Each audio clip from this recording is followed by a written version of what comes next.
मैं तुम्हें भोजन दूंगी और ना ही तुमसे कोई बात करूंगी। गौरी, मैं बहुत मेहनत से तुम्हारे लिए कमा कर लाता हूँ।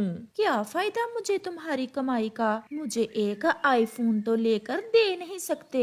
मेरी सभी सहेलियों के पास आईफोन है। मुझे शर्म आती है उनके सामने जाते हुए। अभी पिछले महीने तो मैंने तुम्हें सोने की बालियां और गहने लेकर दिए हैं। अब मैं पैसे जमा करके तुम्हें आईफोन भी ले दूंगा। ये बात तो मैं पूरे 1 साल से सुन रही हूँ। ऐसा कहते हुए गोरी कव्वी नदी पर पानी पीने चली जाती है। अरे गोरी, ये सोने की बालियां कब ली? पिछले महीने लेकर दी थी मेरे पति ने। और तुम जो बता रही थी कि तुम्हारा पति तुम्हें आईफोन भी लेकर देगा, उसका क्या बना?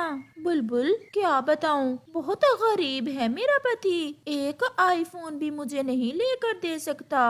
हर महीने यही कहता है कि पैसे बचे ही नहीं। मेरा पति तो कल ही मेरे लिए नया आईफोन लेकर आया है, और वो भी विदेश से। ऐसा कहते हुए बुलबुल वहाँ से चली जाती है। काश मेरी शादी भी किसी ऐसे कव्वे से हुई होती जो विदेश में काम करता होता। गोरी कव्वी ऐसा सोचती है। गोरी कव्वी अपने घर जा रही थी कि पहाड़ों पर उसे एक कौवा दिखता है। सुनो सुनो, कवि कहाँ जा रही हो? मेरी बात तो सुनो। क्या बात है कव्वे? आपने मुझे क्यों रोका है? तुम्हारे पति का नाम कालू ही है ना? हाँ, मेरे पति का नाम गरीब कालू ही है। क्या गरीब है तुम्हारा पति? मुझे एक आईफोन तो लेकर दे नहीं सकता, तो गरीब ही हुआ ना। आईफोन? ये कौन सा बड़ी चीज है? मेरे पास घर में 3 आईफोन हैं। तुम मेरे दोस्त कालू की पत्नी हो। अगर तुम चाहो तो मुझसे एक आईफोन ले सकती हो। ये सुनकर गोरी तो खुशी से उछलती है। क्या क्या तुम मुझे आईफोन दोगे? हाँ, एक क्या, अगर तुम चाहो तो मैं तुम्हें 2 आईफोन भी दे सकता हूँ। अभी चलो मेरे घर। गोरी कव्वी कुछ सोचे बिना उस कव्वे के साथ चल देती है। शाम हो जाती है। जब शाम के तक गोरी कव्वी घर नहीं लौटती तो उसका पति कालू कौवा बहुत परेशान हो जाता है और वो चिड़िया की तरफ जाता है। चिड़िया बहन, आज फिर गौरी मुझसे आईफोन को लेकर लड़कर घर से गई थी और अभी तक नहीं लौटी। न जाने कहाँ चली गई। अब तो रात हो गई है। कालू, इतनी देर तक गोरी कहाँ रह सकती है? चलो हम उसे जंगल में ढूंढते हैं। वो अजनबी कौवा गोरी को वीराने में ले जाता है और उसे रस्सियों से एक पेड़ के साथ बांध देता है। छोड़ो छोड़ो मुझे, तुमने मुझे यहाँ क्यों बांध दिया है? अभी बताता हूँ। ऐसा कहते हुए वो कौवा गोरी कव्वी के सोने के झुमके उतार लेता है। क्योंकि मुझे तुम्हारे ये झुमके चुराना थे। इतने महंगे सोने के झुमके पहनकर फिर रही हो और ऊपर से कहती हो कि तुम्हारा पति गरीब है। प्लीज मुझे मेरे झुमके वापस कर दो। तुमने मेरे साथ धोखा किया है। तुम तो कह रहे थे कि तुम कालू के दोस्त हो और तुम मुझे आईफोन दोगे। शक्ल देखी है अपनी आईफोन लेने वाली। अब यहाँ तुम्हें जंगली जानवर खाएंगे और मैं जाता हूँ तुम्हारे ये सोने के झुमके लेकर। ऐसा कहते हुए कौवा गोरी के सोने के झुमके लेकर वहाँ से चला जाता है। बचाओ, कोई मुझे बचाओ, वो बुरा कौवा मुझे यहाँ बांध गया है। गोरी ऐसे रोती है और मदद की गुहार लगाती है। चिड़िया और कौवा गोरी कव्वी को पूरे जंगल में इधर उधर देखते हैं और फिर बुलबुल से पूछने उसके घर जाते हैं। शाम को गोरी मुझे नदी पर मिली थी और फिर मैंने देखा कि वो किसी अजनबी कौवे के साथ पहाड़ों की तरफ जा रही थी। किसी अजनबी कौवे के साथ? वो कौन हो सकता है? जल्दी चलो कालू भैया, हमें पहाड़ों पर जाना होगा। फिर चिड़िया और कौवा पहाड़ों की दिशा में जाते हैं और देखते हैं कि वहाँ गोरी कव्वी एक पेड़ के साथ रस्सियों से बंधी हुई है। गोरी, हमने तुम्हें पूरे जंगल में ढूंढा और तुम्हें यहाँ कौन बांध कर चला गया। फिर कालू गोरी को खोलता है। पति जी, मुझे माफ कर दो। मैं उस अजनबी कौवे से आईफोन लेने के लालच में यहाँ आई। उसने मुझसे झूठ बोला कि वो मुझे आईफोन देगा और फिर मुझे यहाँ बांधकर मेरे झुमके लेकर भाग गया। चलो अब घर चलें। मैं हूँ ना, मैं आपको नए झुमके ले दूंगा। गोरी बहुत शर्मिंदा थी क्योंकि उसका पति उससे जरा भी गुस्से ना था। मुझे माफ कर दो पति जी, आज के बाद मैं आपको तंग नहीं करूंगी। मुझे आज पता चल गया है कि आप मुझसे कितना प्यार करते हो। फिर वो सब खुशी खुशी वापस चले जाते हैं। गोरी और कालू खुशियों भरे जीवन की शुरुआत करते हैं। इस कहानी से हमें सीख मिलती है कि लालच बुरी बला है। मम्मा, कल मैं नदी पर बैठा हुआ था कि वहाँ जग्गू आ गया।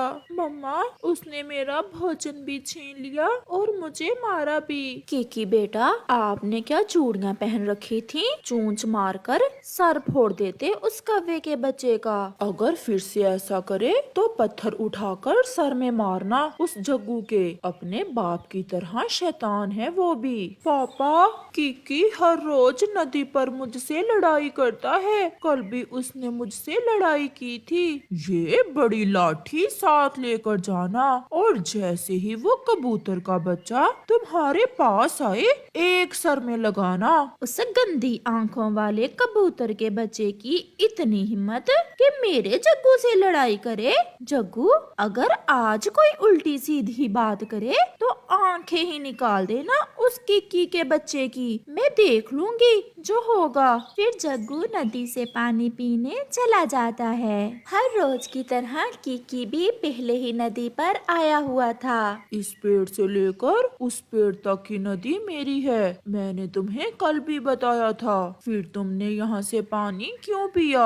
आज मैं तुमसे नहीं डरूंगा। ऐसा कहते हुए किकी एक पत्थर उठाकर जग्गू के सर में दे मारता है। जग्गू के सर से खून बहना शुरू हो जाता है। तुमने मेरा सर फोड़ दिया। मैं अभी अपने मम्मा पापा को बताता हूँ। ऐसा कहते हुए जग्गू वहाँ से चला जाता है। अरे जग्गू, तुम्हारे सर से तो खून बह रहा है, क्या हुआ है? मम्मा, मम्मा, किकी ने मेरे सर में पत्थर मारा है। मुझे बहुत दर्द हो रहा है। चलो ए कालू, आज उस कबूतर के बच्चे को तो ऐसा सबक सिखाएंगे कि उसकी नस्लें याद रखेंगी। कहाँ है मेरी बड़ी लाठी? कहाँ है? पिताजी, ये पड़ी है। फिर कालू कौवा अपनी लाठी उठाता है और गोरी को साथ लेकर कबूतर के घर की तरफ चला जाता है। कबूतर भैया, मैं थोड़ी दूर बैठी सब देख रही थी। पहले पत्थर आपके बेटे ने ही मारा था जग्गू के। तो फिर क्या हुआ? मेरे बेटे ने अगर पत्थर मार भी दिया तो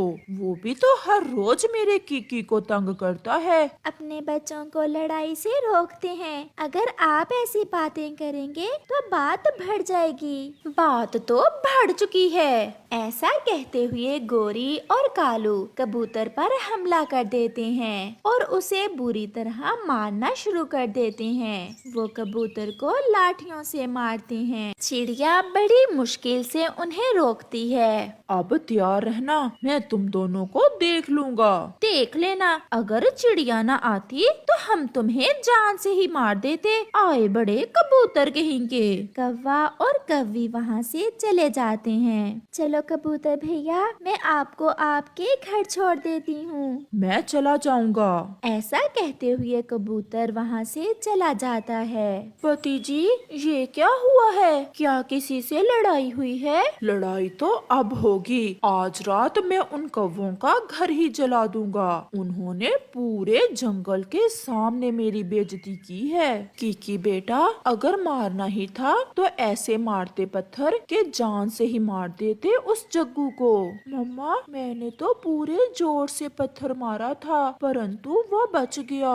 कौवे और कबूतर दोनों ही अपने अपने बच्चों को गलत दिशा में लेकर जा रहे थे। वो अपने बच्चों को समझाने की बजाय लड़ाई करने का सबक दे रहे थे और बात धीरे धीरे बढ़ गई थी। रात हो जाती है। कबूतर आग लेकर कौवे के घर की तरफ जाता है और कुछ सोचे बिना कौवे के घर को आग लगा देता है। कौवा और कौवी तो घर में ना थे, वो अभी घर आए ही ना थे, परंतु उनका बेटा जग्गू आग में जलकर मर जाता है।